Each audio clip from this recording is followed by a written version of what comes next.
Hi అండి అందరికీ. ఈరోజైతే నేను ఒకరిని కలవడానికి వెళ్ళాను. ఇక చూడండి మా రిలేటివ్ అండి, మా సిస్టర్ అవుతుంది. ఇలా ఎందుకు సెలబ్రేషన్ చేసుకుంటున్నామంటే మా సిస్టర్ది అయితే ఎంబీబీఎస్ కంప్లీట్ అయిందండి.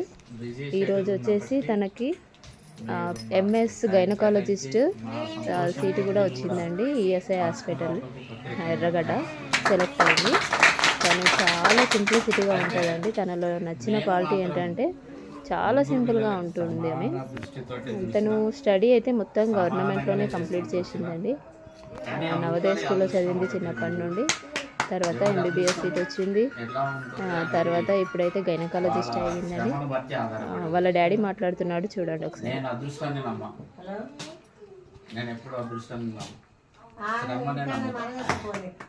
కష్టపడ్డవానికి ఈ రోజు రాకపోయినా ఒకసారి ఫెయిల్ అయినా, రెండుసార్లు ఫెయిల్ అయినా, మూడవసారి మాత్రం రిజల్ట్ వస్తుంది అనేటువంటి నమ్మకంతో నా జీవితం అంతా ప్రభుత్వం యొక్క వచ్చినటువంటి లాభం మీదనే వచ్చిందన్నమాట లైఫ్. అంటే లబ్ధి పొందడం నా విద్యాభ్యాసం కానీ ఈ స్థాయి వరకు.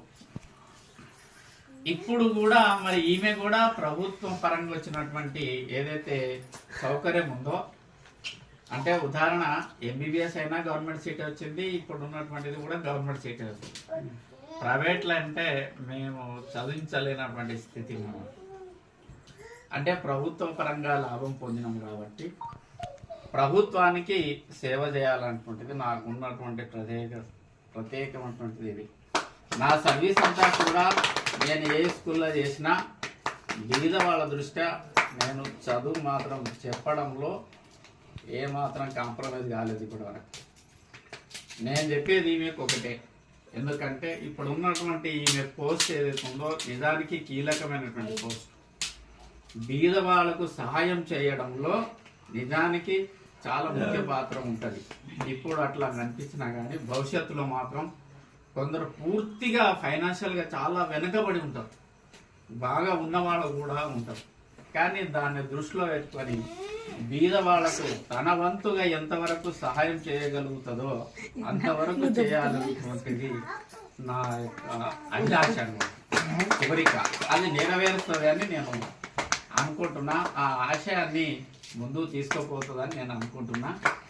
ఆ రకంగా పనిచేస్తుందని. ఎందుకంటే ప్రభుత్వం మాకు ఈ స్థాయి వరకు ఎదగడానికి సహాయం పొందాం. ఆ సహాయం ప్రభుత్వం అంటే ప్రజల యొక్క పైసలతోటి మాకు జీతం ఇస్తున్నది ప్రజలు.